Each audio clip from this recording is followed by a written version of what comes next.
तो देखिए बच्चों, पिछली वीडियो में हमने कॉनकेव मिरर के टर्मिनोलॉजीज की बात की थी, मिरर के स्फेरिकल मिरर्स की टर्मिनोलॉजीज की बात की थी, जिसमें अपर्चर वगैरह था वो समझा था, साइन कन्वेंशन पढ़ लिया था, है ना। तो साइन कन्वेंशन आपको याद ही होगा, उसको ध्यान में रखिएगा क्योंकि आगे न्यूमेरिकल्स उसी पे बेस्ड होंगे, बनेंगे, है ना।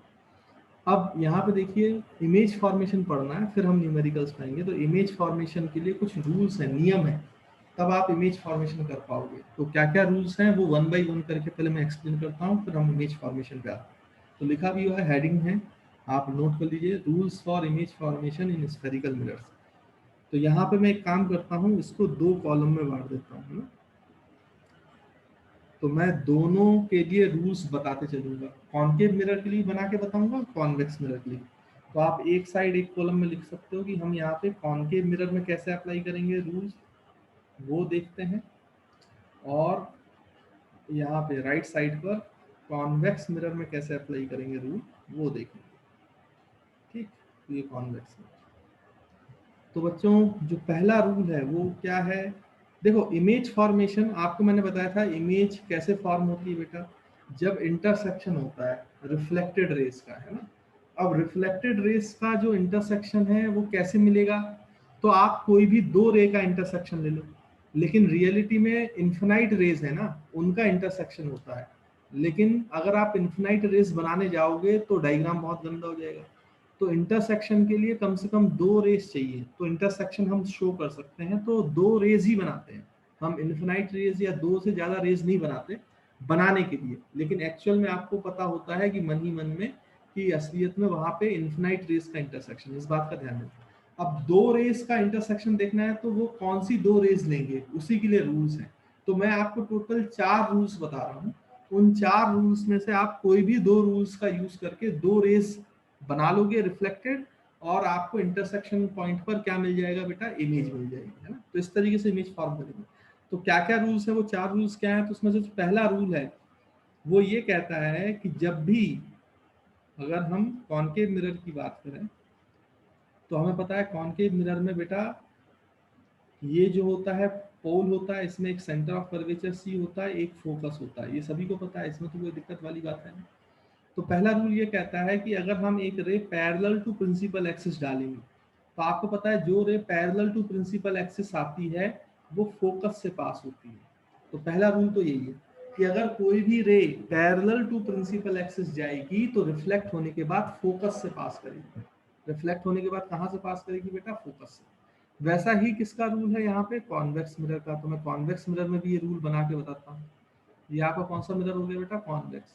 और ये आपका प्रिंसिपल एक्सिस, ये आपका पोल, ये आपका सेंटर ऑफ कर्वेचर, ये आपका फोकस। इसमें क्या रूल है कि भाई जो ray parallel to principal axis आएगी, टकराने के बाद ऐसा लगेगा कि वो फोकस से आ रही है, फोकस से आ रही है, इसमें अपीयर्स टू मीट लगेगा, और इसमें एक्चुअल में फोकस से जाएगी, है ना। याद करो, ये सब चीजें हम पहले ही बात कर चुके हैं। तो पहला रूल तो मेरे ख्याल से बड़ा सिंपल सा है, आपको क्लियर होगा, इसमें कोई दिक्कत नहीं है। सेकंड रूल, अब दूसरी रे कहाँ से लेंगे भाई, तो उसके लिए दूसरा रूल है। तो दूसरा रूल क्या बोलता है उसको समझ लेते हैं भाई। सेकंड रूल ये कहता है कि अगर आपका ये कॉनकेव मिरर है और ये आपका बेटा क्या है, प्रिंसिपल एक्सिस है, ये पोल है, ये आपका सेंटर ऑफ कर्वेचर है, ये फोकस है। तो अगर कोई रे फोकस से आएगी, इंसिडेंट रे अगर फोकस से पास हो रही है तो टकराने के बाद पैरेलल टू प्रिंसिपल एक्सिस हो जाएगी। देखो उसका उल्टा ही है, जब पैरेलल आ रही थी तो टकराने के बाद फोकस से चली गई, तो अब फोकस से आएगी तो टकराने के बाद पैरेलल टू प्रिंसिपल एक्सिस चली जाएगी। ये आपका सेकंड रूल है, सिंपल, कोई दिक्कत नहीं। वैसा ही सेकंड रूल आप किसके लिए भी बना सकते हो, कॉन्वेक्स मिरर के लिए। इसमें कैसा हो जाएगा सेकंड रूल भाई, कि ये आपका प्रिंसिपल एक्सिस, ये आपका पोल, ये आपका सेंटर ऑफ कर्वेचर, ये आपका फोकस।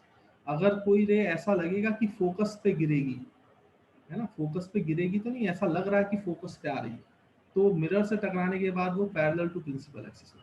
देखो इसका उल्टा। तो मेरे ख्याल से सेकंड रूल में ही बेटा कोई दिक्कत नहीं है किसी को, ये भी आपको समझ में आएगा। अब रूल नंबर थर्ड की बात करते हैं। तो रूल नंबर थर्ड में कौन सी रे की बात की गई है, तो एक रे की बात की गई है, देखो ध्यान से। यहाँ पे हम बना लेते हैं, ये आपका कॉन्वेक्स मिरर है, और जैसा कि हम जानते हैं ये आपकी प्रिंसिपल एक्सिस है, ये पोल है, ये सेंटर ऑफ कर्वेचर है, ये फोकस है। तो तीसरा रूल ये बोलता है कि अगर कोई रे सेंटर ऑफ कर्वेचर के अलोंग जाएगी तो वो उसी के अलाउंग वापस आ जाएगी, मतलब रिफ्लेक्ट होने के बाद भी वो सेंटर ऑफ कर्वेचर, मतलब ये अपना पाथ रिट्रेस कर लेगी। अब याद करो बेटा ऐसा क्यों होगा, क्योंकि जो भी रे सेंटर ऑफ कर्वेचर से जाएगी तो नॉर्मल भी तो सेंटर ऑफ कर्वेचर के अलाउंग होता है, मतलब एंगल ऑफ इंसिडेंस जीरो हो जाएगा। तो मैंने आपको बताया था जब एंगल ऑफ इंसिडेंस जीरो होता है या नॉर्मल के अलाउंग कोई रे गिरती है तो वो अपना पाथ रिट्रेस कर लेती है। ये केवल प्लेन मिरर के लिए वैलिड नहीं है, ये स्फेरिकल मिरर्स में भी वैलिड है। कोई भी रे अगर नॉर्मल के अलोंग जाएगी तो नॉर्मल के अलोंग वापस आएगी, angle of incidence angle of reflection दोनों ही जीरो हो जाएगा, इसलिए वो अपना पाथ रिट्रेस कर लेगी, जिस पाथ से गई थी उसी पाथ से आ जाएगी। तो रिफ्लेक्टेड रे और इंसिडेंट रे जो है वो एक दूसरे से कॉन्साइड कर जाएंगे, है ना। आई होप आपको इसमें कोई दिक्कत नहीं। चलिए इसके बाद फोर्थ रूल की बात करते हैं बेटा। फोर्थ रूल, सॉरी फोर्थ नहीं, इसमें थर्ड रूल बनाते हैं। किसमें थर्ड रूल? आपके कॉन्वेक्स मिरर में। तो इसमें थर्ड रूल क्या बोलता है बेटा, ये आपका कॉन्वेक्स मिरर है, ये आपकी कौन सी एक्सिस है, प्रिंसिपल एक्सिस, ये फोकस, ये पोल, ये फोकस और ये सेंटर ऑफ कर्वेचर। तो इसमें बोला गया कि जो रे ऐसा लगेगा कि सेंटर ऑफ कर्वेचर पे गिर रही है, ऐसा लग रहा है कि सेंटर ऑफ कर्वेचर पे गिर रही है, तो ऑब्वियसली बात ये नॉर्मल के अलाउंग है तो वापस अपना पाथ रिट्रेस कर लेगा। तो ये रूल किसमें भी अप्लाई हो गया आपका कॉन्वेक्स मिरर। फिर चौथा रूल जिससे हम चौथी रे बना सकते हैं, तो वो चौथा रूल क्या है वो भी हम यहाँ पे लिख लेते हैं बेटा। तो यहाँ पे फोर्थ जो है उस रूल की बात करते हैं। तो फोर्थ रूल क्या बोलता है कि अगर आपका ये कॉन्वेक्स मिरर है और ये आपका प्रिंसिपल एक्सिस है, ये आपका पोल है बेटा, ये सेंटर ऑफ कर्वेचर है, ये फोकस है, तो कोई रे अगर पोल पे गिरती है, डायरेक्ट पोल पर, तो जो ये प्रिंसिपल एक्सिस है ये नॉर्मल की तरह बिहेव करेगा, क्योंकि प्रिंसिपल एक्सिस जो है वो सेंटर ऑफ कर्वेचर से पास हो रहा है, तो यही नॉर्मल की तरह बिहेव करेगा। तो जितना एंगल ऑफ इंसिडेंस थीटा है उतना ही एंगल ऑफ रिफ्लेक्शन थीटा होगा और ये ऐसे रिफ्लेक्ट कर जाएगी, सिंपल। पोल पे अगर गिरती है तो angle i equals to angle r, हालांकि वो तो हर जगह वैलिड है, लेकिन यहाँ पे हमें इसी तरीके से बनाना पड़ेगा। तो पोल पे जितने एंगल पे रे गिरेगी उतने एंगल से रिफ्लेक्ट हो जाएगी, सिंपल सी बात। यही रूल फोर्थ रूल है किसमें बेटा, यही फोर्थ रूल है कॉन्वेक्स मिरर में भी। तो इसको मैं कॉन्वेक्स मिरर में भी बना के बता देता हूँ। ये आपका कॉन्वेक्स मिरर है, ये आपका प्रिंसिपल एक्सिस, ये पोल, ये फोकस, ये आपका सेंटर ऑफ कर्वेचर। तो कोई रे अगर पोल पे गिरेगी तो जितने एंगल थीटा पे गिरेगी उतने एंगल थीटा पे वो रिफ्लेक्ट हो जाएगी। ये थोड़ा सा रे जो है वो सीधी बना लेते हैं बेटा, ये थोड़ी सी तिरछी बन गई, इसको सीधा करो। देखो देखिए ऐसे सीधी रेखा, ये तो थीटा एंगल से जाएगा, थीटा एंगल से आएगा, ये पोल का रूल। तो मेरे ख्याल से आपको ये चार रूल में से ही कोई दो रूल यूज करने चाहिए। तो इमेज फॉर्मेशन के समय पे दो रिफ्लेक्टेड रे मिल जाएंगी, उन रिफ्लेक्टेड रे का इंटरसेक्शन देखेंगे, जहां इंटरसेक्ट करेगी या इंटरसेक्ट करती हुई नजर आएगी वही हमारा इमेज होगा। तो अगर एक्चुअल में इंटरसेक्ट करेंगी तो रियल इमेज, और अगर लगेगा कि इंटरसेक्ट कर रही है तो वर्चुअल इमेज, है ना। ये सब हम पहले पढ़ चुके हैं। आई होप आपको दोनों के लिए जो रूल्स हैं ये क्लियर होंगे, समझ में आएंगे। इसको नोट कर लीजिए बच्चों जल्दी से। तो बच्चों अब हम स्टार्ट करेंगे इमेज फॉर्मेशन। तो पहले हम कॉनकेव मिरर के लिए इमेज फॉर्मेशन करेंगे, फिर कॉनकेव कॉन्वेक्स मिरर के लिए। तो सबसे पहले आप हेडिंग डालें image formation, image formation for concave mirror, image formation for concave mirror, image formation for concave mirror. अब image formation for concave mirror के लिए कैसी इमेज बनाई जाएगी बेटा, देखो। अच्छा मैं आपको बताऊं तो कॉनकेव मिरर के लिए जो इमेज फॉर्मेशन होता है वो एक्चुअली में कैसा होता है बेटा, ये 6 भाग में बांटा गया है, मतलब उसके 6 केसेस बनाए गए। अब बच्चे के मन में डाउट ये आता है कि सर 6 केसेस में क्यों इमेज फॉर्मेशन पढ़ना। तो याद करो हमने प्लेन मिरर में प्रॉपर्टीज ऑफ मिरर की बात की थी। तो कुछ प्रॉपर्टीज होती है इमेज की, जैसे नेचर कि वो वर्चुअल है कि रियल है, उसका साइज ऑब्जेक्ट के कंपैरिजन में छोटा है कि बड़ा है, उसकी पोजीशन। तो ये आपको 3 चीजें जब बताते हो तो इनको प्रॉपर्टीज ऑफ इमेज बोलते हैं। अब कॉनकेव मिरर में परेशानी ये है कि जब आप ऑब्जेक्ट अलग अलग जगह रखते हो तो इमेज की प्रॉपर्टीज भी अलग अलग होती हैं, इमेज अपनी प्रॉपर्टी बदल देती है। इसलिए कॉनकेव मिरर में जो है आपको प्रॉपर्टीज पढ़नी पड़ती है, मतलब उन प्रॉपर्टीज की वजह से 6 केसेस पढ़ने पड़ते हैं, क्योंकि 6 अलग अलग केसेस में प्रॉपर्टीज बनती हैं। जबकि प्लेन मिरर में आपने कोई केस नहीं पढ़ा, आपने एक ही बार उसको बताया कि ये प्रॉपर्टीज हैं, उसमें कोई केसेस में स्टडी नहीं होती। क्यों? क्योंकि प्लेन मिरर में आप कहीं भी ऑब्जेक्ट रख दो, आपके लिए हर जगह पे ऑब्जेक्ट की जो इमेज बनती थी उसकी प्रॉपर्टी सेम रहती थी, इसलिए प्लेन मिरर में परेशान नहीं हुए हम। लेकिन कॉनकेव मिरर में होना पड़ेगा थोड़ा सा। क्यों? क्योंकि कॉनकेव मिरर में अलग अलग जगह जब ऑब्जेक्ट रखते हो तो उसमें अलग अलग प्रॉपर्टीज मिलती है, इसलिए हम इसकी केस स्टडी करेंगे। मतलब जो इमेज फॉर्मेशन है उसको हम केसेस में पढ़ेंगे, केसेस में, है ना। इस बात का बच्चों ध्यान रखिएगा। आई होप आप समझ पा रहे होंगे कि इमेज फॉर्मेशन में केसेस क्यों होते हैं। हालांकि जब कॉन्वेक्स मिरर पढ़ेंगे तो उसमें 2 ही केसेस होंगे, तो उसके लिए भी दिक्कत नहीं है। सबसे जो लंबा है, ज्यादा केसेस होते हैं, वो कॉनकेव मिरर में होते हैं, इसलिए एक बार कॉनकेव मिरर अच्छे से देखें। तो मैं केसेस में स्टडी करता हूँ, 1 बाई 1 करके लिखता हूँ। तो हम सबसे पहले लिखेंगे केस 1। तो केस 1 में बेटा ऑब्जेक्ट कहाँ रखा जाएगा, जैसे मैंने बताया ना, अलग अलग जगह ऑब्जेक्ट रखेगा तो प्रॉपर्टीज भी अलग अलग होगी। तो पहले हम फर्स्ट केस में ऑब्जेक्ट को इन्फिनिटी पे रखेंगे। ऑब्जेक्ट इज एट इन्फिनिटी, मतलब बहुत दूर, मिरर से बहुत दूर, बहुत ज्यादा दूर, जिसको हम बोल सकते हैं कि वो इन्फिनिटी डिस्टेंस। इन्फिनिटी डिस्टेंस का मतलब होता है बहुत ज्यादा दूर, याद रखेंगे। और एक चीज और याद रखेंगे बेटा, जब भी कोई चीज इन्फिनिटी पे होती है, जैसे हमारे से सन जो है वो बहुत दूर है, तो हम ये मानते हैं कि सन हमसे इन्फिनाइट दूरी पर है। तो जो सन की रेज आती है बेटा वो पैरेलल आती है। तो जब भी कोई ऑब्जेक्ट से जो इन्फिनिटी पर रखा हो उससे जब रेज आती हैं तो उससे हमेशा पैरेलल रेज आती है, इस बात का ध्यान रखना। उससे हमेशा कैसी रेज आती है बच्चों? पैरेलल रेज, है ना। तो मेरे ख्याल से इसमें कोई प्रॉब्लम नहीं। चलिए हम अब आगे बात करते हैं। तो मैंने आपको बताया इन्फिनिटी का मतलब बहुत दूर रखा है ऑब्जेक्ट, और जब भी कोई ऑब्जेक्ट इन्फिनिटी पे रखा रहता है तो उससे जो इंसिडेंट रेज आती है वो हमेशा पैरेलल होती हैं। ये आपको हमेशा याद रखना है। चलिए स्टार्ट करते हैं, बनाते हैं। तो पहले केस का डायग्राम देखो, रे डायग्राम वेरी वेरी इंपॉर्टेंट। इसकी घर पे जितनी प्रैक्टिस कर सको करो बेटा, क्योंकि ये पूछा जाता है एग्जाम में। और अगर इसमें गड़बड़ कर दोगे तो बने बनाए मार्क्स आपके चले जाएंगे, है ना। बड़ा ही आसान होता है और इससे अच्छे खासे मार्क्स मिलते हैं, है ना। इसलिए रे डायग्राम बहुत इंपॉर्टेंट है, तो इसको बना बना के सीख लीजिएगा, प्रैक्टिस करनी पड़ेगी। तो ये आपका कॉनकेव मिरर है। जैसे कि हमें पता है कॉनकेव मिरर में एक पोल होगा, एक यहाँ पे बेटा क्या होगा, फोकस होगा, एक यहाँ पे क्या होगा, सेंटर ऑफ कर्वेचर होगा। ये सब तो स्टैंडर्ड है, ये तो लिखना ही है। और ऑब्जेक्ट जो है वो आपका इन्फिनिटी पे, मतलब बहुत दूर, इस मिरर से बहुत दूर रखा हुआ है। अब जहां भी ऑब्जेक्ट रखा है इन्फिनिटी पे, तो वहां से कैसी रेज आती है बेटा? पैरेलल।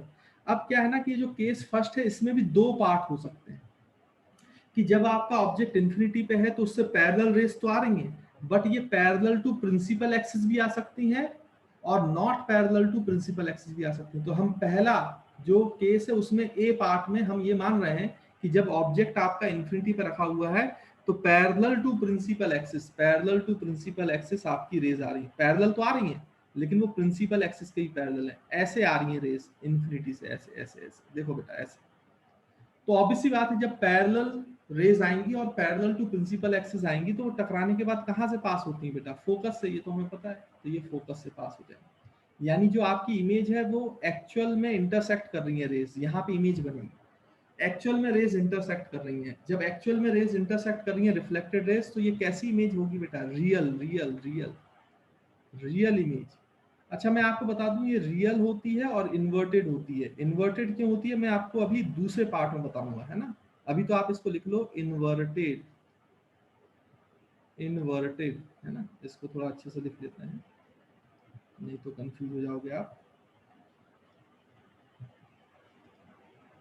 इसमें कैसी इमेज बनती है बेटा? रियल बनती है और इन्वर्टेड बनती है। अभी इन्वर्टेड तो आपको समझ में नहीं आएगा कि इन्वर्टेड कैसे, लेकिन मैं आपको बताऊंगा कि क्या होता है इन्वर्टेड का मतलब, है ना। अभी तो आप लिख लो रियल एंड इन्वर्टेड। दूसरा देखो इसकी साइज क्या है बेटा? तो ये तो पॉइंट साइज की बनी, यहीं पे सारी रेस कट कर रही है, तो इसकी जो साइज है वो तो बहुत छोटी हो गई, पॉइंट साइज। तो हम बोलेंगे हाईली डिमिनिश्ड या पॉइंट साइज। तो ये पॉइंट साइज की इमेज बनी है, दूसरा जो प्रॉपर्टी का पैरामीटर है साइज का। या फिर हम बोल सकते हैं और हाईली डिमिनिश्ड। तो या तो आप हाईली डिमिनिश्ड भी बोल सकते हो या तो आप पॉइंट साइज बोलते हो, बहुत ज्यादा छोटी। हाईली डिमिनिश्ड का मतलब है बहुत ज्यादा छोटी इमेज, है ना। हाईली डिमिनिश्ड, हाईली डिमिनिश्ड, है ना। तो इसको सही से लिख लो, हाईली डिमिनिश्ड। ठीक बच्चों। उसके बाद तीसरा हमें ये बताना कहाँ बनी। तो देखो इमेज कहाँ बन रही है? फोकस पर, फोकस पर। तो हम बोलेंगे एट फोकस, तो ये इमेज फोकस पे बनती है। इसका मतलब हमने प्रॉपर्टीज लिखनी इमेज की, यानी कि क्या हुआ बेटा, जब भी ऑब्जेक्ट इंफिनिटी पे होगा तो उससे पैरेलल रेज आएंगी, पैरेलल टू प्रिंसिपल एक्सिस आ रही हैं तो वो फोकस पे मीट करेंगी। तो आपकी इमेज की प्रॉपर्टीज क्या क्या होगी कि वो रियल इमेज होगी क्योंकि एक्चुअल इंटरसेक्शन है रिफ्लेक्टेड रेज का, इन्वर्टेड होती है, मैं अभी बताऊंगा इन्वर्टेड कैसे होती है, और पॉइंट साइज होती है, हाईली डिमिनिश्ड होती है, और कहाँ बनती है इमेज बेटा, फोकस पे। तो ये प्रॉपर्टीज हैं उस इमेज की जो आपने ऑब्जेक्ट कहाँ रखा हुआ है, इंफिनिटी। अच्छा, इसमें मैंने जैसे बोला कि इसमें एक और पार्ट हो सकता है कि आपकी इंफिनिटी से रेस पैरेलल तो आ रही है, लेकिन जरूरी नहीं है कि वो हमेशा पैरेलल टू प्रिंसिपल एक्सिस आए। जैसे हो सकता है पैरेलल टू प्रिंसिपल एक्सिस आए, तो हमने ये वाला केस तो डिस्कस कर ही दिया है, ए पार्ट। तो बी पार्ट में हम ये डिस्कस करेंगे कि अगर ये पैरेलल टू प्रिंसिपल एक्सिस नहीं होंगी तो इमेज कहाँ बनेगी। तो देखो बेटा, वो भी मैं आपको बताता हूँ। तो ये आपका कौन सा मिरर है बच्चों, कॉनकेव मिरर। ये आपकी कौन सी लाइन है बच्चों, तो प्रिंसिपल एक्सिस, ये आपका पोल है, ये आपका फोकस है, और ये आपका क्या है बच्चों, सेंटर ऑफ कर्वेचर। अब हम ये मान रहे हैं कि ऑब्जेक्ट इंफिनिटी पे तो है, but parallel to principal axis ray नहीं आ रही, लेकिन वो आपस में पैरेलल होंगी, ये बात तो तय है क्योंकि ऑब्जेक्ट इंफिनिटी पे। तो मान लो एक रे जो है वो गिरती है पोल पर, और दूसरी रे क्योंकि इंफिनिटी पे ऑब्जेक्ट है तो पैरेलल आएगा, तो कहीं यहाँ गिरती है। अब आप ध्यान से देखो, तो जितने एंगल पे पोल पे रे गिरेगा उतने ही एंगल पे रिफ्लेक्ट होगा, उतने ही एंगल पे रिफ्लेक्ट होगा। थीटा एंगल पे गिरेगा तो थीटा एंगल पे रिफ्लेक्ट होगा, ये तो पता ही है आपको, लॉ ऑफ रिफ्लेक्शन। तो ये रे ऐसे चलेगी, मतलब ये रे रिफ्लेक्ट करेगी इस तरीके से।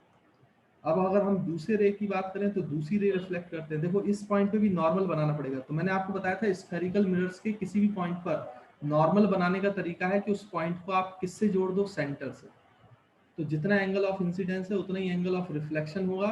तो ये रे ऐसे जाएगी, ऐसे।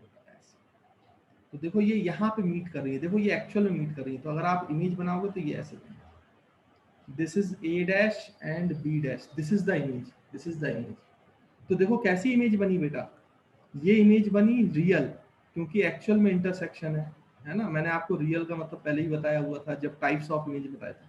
और इन्वर्टेड है। अब देखो यहां से आपको समझ में आएगा कि इन्वर्टेड का क्या मतलब। देखो रेस कहां से आ रही है बेटा, अबव द प्रिंसिपल एक्सिस, मतलब प्रिंसिपल एक्सिस के ऊपर ऑब्जेक्ट है, प्रिंसिपल एक्सिस के ऊपर ऑब्जेक्ट। और इमेज कहाँ बन रही है बेटा, प्रिंसिपल एक्सिस के नीचे, प्रिंसिपल एक्सिस के नीचे, मतलब उल्टी इमेज बन रही है।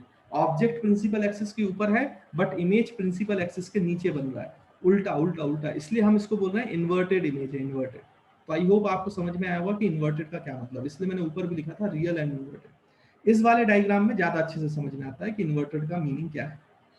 उसके बाद फिर आप ध्यान से देखो तो क्या होगा बेटा, ये इन्वर्टेड इमेज है, ये तो अपन को समझ में आ गया। फिर ये कैसा है, देखो तो हाईली डिमिनिश्ड है, पॉइंट साइज तो नहीं कहेंगे, लेकिन ये कैसा है, हाईली डिमिनिश्ड। ऑब्जेक्ट बड़ा है क्योंकि बहुत इन्फिनिटी दूरी पर रखा हुआ, लेकिन ये हाईली डिमिनिश्ड है, बहुत ज्यादा छोटा है ऑब्जेक्ट की साइज के कंपैरिजन में, है ना, हाईली डिमिनिश्ड।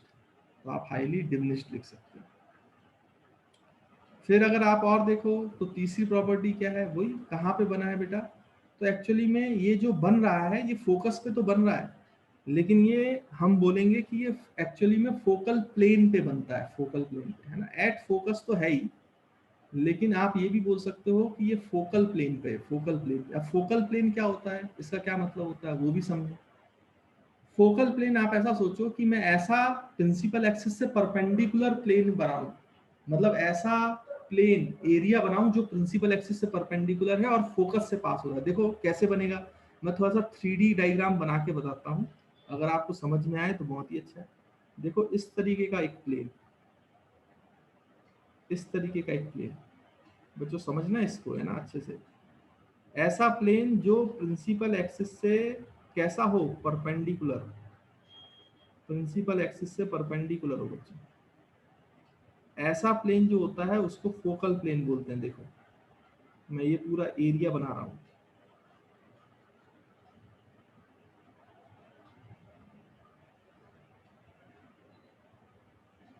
देखिए बच्चे,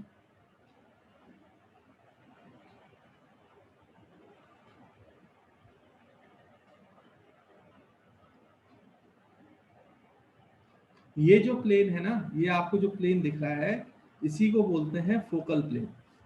ये ऐसा परपेंडिकुलर प्लेन जो फोकस से परपेंडिकुलर, प्रिंसिपल एक्सिस से परपेंडिकुलर है, लेकिन पास कहां से हो रहा है, फोकस से। तो फोकस पे इमेज है, लेकिन इस फोकल प्लेन पर, इसी एरिया में इमेज है, इसलिए हम बोलेंगे इमेज फोकस पे तो है, बट वो फोकल प्लेन पे बनता है बेटा। किस पे बनता है, फोकल प्लेन। ये जो प्लेन है इसी को आप क्या बोलते हो, फोकल प्लेन। आई होप आपको फोकल प्लेन का मतलब समझ में आया। तो जब आपका parallel to principal axis rays आ रही है और पैरेलल आ रही है इन्फिनिटी से, तो फोकस पे ही बन जाता है। हालांकि वो भी फोकल प्लेन में आएगा, क्योंकि वो प्लेन फोकस से ही पास होगा। और अगर कुछ साइज बन रही है ऑब्जेक्ट की, तो वो भी फोकल प्लेन पे ही बनेगी, फोकस से नीचे, फोकस से बनती हुई, लेकिन इमेज रहेगी फोकल प्लेन पर। तो हमेशा याद रखना, जब भी इन्फिनिटी पे ऑब्जेक्ट होता है तो जो आपकी इमेज होती है वो फोकल प्लेन पे ही होती है। आई होप बच्चों आप इस पॉइंट को समझ पाएंगे, है ना। तो मैंने आपको केस 1 में दोनों पार्ट करा दिए कि ऑब्जेक्ट इन्फिनिटी पे है तो पैरेलल रेज आएंगी, पैरेलल टू प्रिंसिपल एक्सिस भी आ सकती है, उसका भी केस करा दिया। और पैरेलल आएंगी लेकिन वो पैरेलल टू प्रिंसिपल एक्सिस नहीं भी हो सकती है, वो वाला केस भी करा दिया ए और बी पार्ट में, है ना। तो आई होप आपको पहले केस के दोनों पार्ट क्लियर हैं, तो इसको नोट कर लीजिए। तो देखिए बच्चों, अब हम केस नंबर 2 डिस्कस करेंगे। केस नंबर 2 इसलिए बना रहे हैं क्योंकि अब इमेज की प्रॉपर्टीज थोड़ी सी बदली, क्योंकि ऑब्जेक्ट की पोजीशन बदलेगी। अब मान लीजिए कि जो आपका ऑब्जेक्ट है वो रखा गया है, object is between infinity and centre of curvature. मान लो आपका ऑब्जेक्ट जब इन्फिनिटी और सेंटर ऑफ कर्वेचर के बीच में होगा तो क्या होगा, तो इमेज की प्रॉपर्टीज कुछ अलग आएंगी बेटा, इसलिए इसको हम सेकंड केस में पढ़ेंगे। कैसे अलग आएंगी, देखो ध्यान से, रे डायग्राम बनाते हैं तो आपको समझ में आएगा। तो ये हमारा कॉनकेव मिरर है, क्योंकि हम कॉनकेव मिरर के लिए ही बात कर रहे हैं। दूसरा आपका ये प्रिंसिपल एक्सिस है, ये तो आप जानते ही हो। ये आपका पोल है बेटा, यहाँ कहीं फोकस होगा, यहाँ कहीं सेंटर ऑफ कर्वेचर होगा। और आपका जो ऑब्जेक्ट है बेटा वो सेंटर ऑफ कर्वेचर और इन्फिनिटी के बीच है, मतलब यहाँ कहीं होगा। हम यहाँ बना लेते हैं ऑब्जेक्ट, है ना। ये हमारा ऑब्जेक्ट हो गया। इसको थोड़ा और अच्छे से बना लेते हैं। देखो भाई, ये आपका ऑब्जेक्ट हो गया। ऑब्जेक्ट को नाम दे देते हैं, ये वाला पॉइंट ए, ये वाला पॉइंट बी। चलिए देखिए अब इसकी इमेज फॉर्मेशन। तो आपको पता है इमेज फॉर्मेशन के लिए कम से कम 2 रेस चाहिए बेटा, 2 रेस। तो हमने रूल्स तो पढ़े ही हुए हैं। पहली रे जो है वो ए से निकाल लेते हैं, पैरेलल टू प्रिंसिपल एक्सिस। तो रूल नंबर 1 लगा रहा है, जो ray parallel to principal axis जाएगी वो कहाँ से पास होती है बेटा, फोकस से। याद होगा सभी को, ये तो सभी को याद होगा। ये हमने सिंपल सा रूल लगा दिया। दूसरा रूल, आप दूसरा रूल यूज कर लो, सेकंड रूल में सेकंड रूल यूज कर लो। जब हम फोकस से लेंगे तो फिर वो कहाँ से पास होगी बेटा, वो पैरेलल टू प्रिंसिपल एक्सिस हो जाएगी। देखो करके देखते हैं।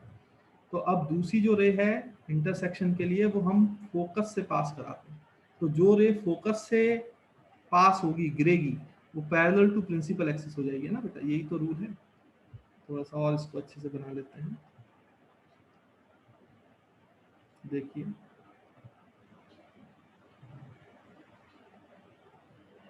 देखो बेटा, ऐसे, है ना। ये थोड़ा सा यहाँ पे सेंटर ऑफ कर्वेचर को पीछे ले लेते हैं भाई, है ना। ये आपका सेंटर ऑफ कर्वेचर। तो देखो इमेज कहाँ बनी बेटा, ये एक ए पॉइंट की इमेज आपकी देखो ये बनी है, तो ए डैश। तो बी की पॉइंट की इमेज उसके जस्ट ऊपर होगी, तो हम डायरेक्टली बना लेंगे बी डैश। अब देखो यहाँ पे क्या क्या प्रॉपर्टीज हैं। ये जो रिफ्लेक्टेड रेज हैं, ये दोनों एक्चुअल में इंटरसेक्ट कर रही हैं, एक्चुअल में इंटरसेक्ट। तो आपकी प्रॉपर्टी क्या हुई बेटा, पहली प्रॉपर्टी, ये रियल है, रियल। अच्छा आप ध्यान से देखो तो इन्वर्टेड भी है। क्यों, क्योंकि जो आपका ऑब्जेक्ट है बेटा वो कहाँ पर है, वो अबव द प्रिंसिपल एक्सिस रखा है, लेकिन इमेज कहाँ बन रही है, बिलो द प्रिंसिपल एक्सिस। तो देखो रियल है, इन्वर्टेड है। सेकंड प्रॉपर्टी क्या है इसकी, कि ये कैसी है बेटा, डिमिनिश्ड। जितनी हाइट ऑब्जेक्ट की है उससे कम हाइट इमेज की है, तो छोटी हो गई है इमेज, तो हम बोलेंगे डिमिनिश्ड है, डिमिनिश्ड। याद रखेंगे, डिमिनिश्ड हो जाती है इमेज। फिर थर्ड प्रॉपर्टी कहाँ बनी है, तो between centre of curvature and focus.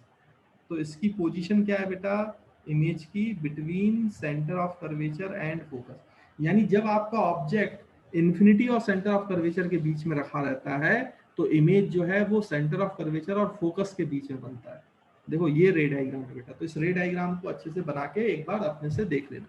तो हमेशा याद रखना, जब भी ऑब्जेक्ट बिटवीन इन्फिनिटी और कर्वेचर होता है, तो आपका इमेज जो है वो सेंटर ऑफ कर्वेचर और फोकस पे बनता है, रियल और इन्वर्टेड बनता है, और डिमिनिश्ड बनता है। इस इन बातों का थोड़ा सा ध्यान रखेंगे, है ना।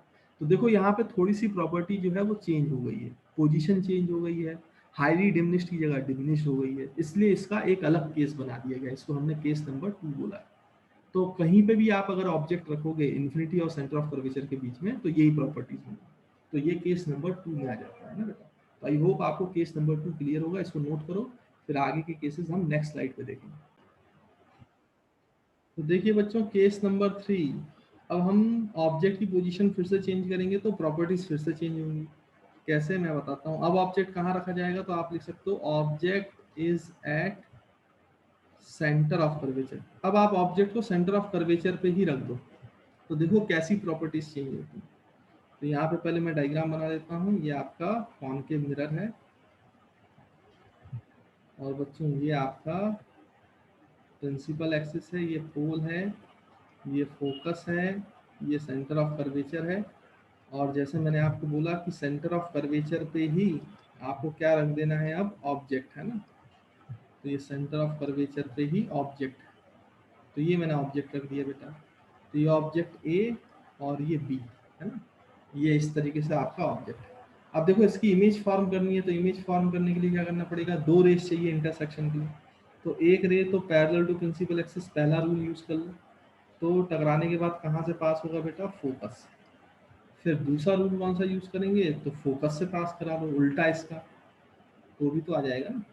तो हम एक रे क्या है, फोकस से पास करा लेते हैं, तो टकराने के बाद ऑब्वियस सी बात है कि वो कहाँ से पास होगा भाई, पैरेलल टू प्रिंसिपल एक्सिस। अब आप देखो तो इमेज कहाँ बन रही है बच्चों, एग्जैक्टली सेंटर ऑफ कर्वेचर पे ही इमेज बनेगी। तो नीचे बनेगा ए डैश और ऊपर बनेगा बी डैश। देखो देखो देखो इस तरीके से। तो क्या क्या प्रॉपर्टीज हैं इस इमेज की, अगर आप ध्यान से देखो तो यहाँ पे एक्चुअल में इंटरसेक्शन है, तो पहली प्रॉपर्टी क्या है भाई, कि रियल है और इन्वर्टेड है, रियल एंड इन्वर्टेड। दूसरी प्रॉपर्टी क्या है इसकी बेटा, कि ये एट सेंटर ऑफ कर्वेचर ही बन रहा है, पोजीशन इसकी सेंटर ऑफ कर्वेचर। और साइज के बारे में क्या है, सेम साइज, सेम साइज, मतलब जितनी साइज का ऑब्जेक्ट है उतनी ही साइज का आपका इमेज है। तो ये तीनों प्रॉपर्टीज हो गई बच्चों किसकी, जब आपका ऑब्जेक्ट सेंटर ऑफ कर्वेचर पे है। तो हमेशा याद रखेंगे, सेंटर ऑफ कर्वेचर पे जब आपका ऑब्जेक्ट होता है तो रियल इन्वर्टेड बनता है, सेंटर ऑफ कर्वेचर पे ही बनता है, और सेम साइज का ही बनता है, दोनों की साइज जो है ऑब्जेक्ट और इमेज की सेम होती है। तो इन बातों को थोड़ा सा ध्यान रखें। आई होप आपको ये वाला केस भी क्लियर है।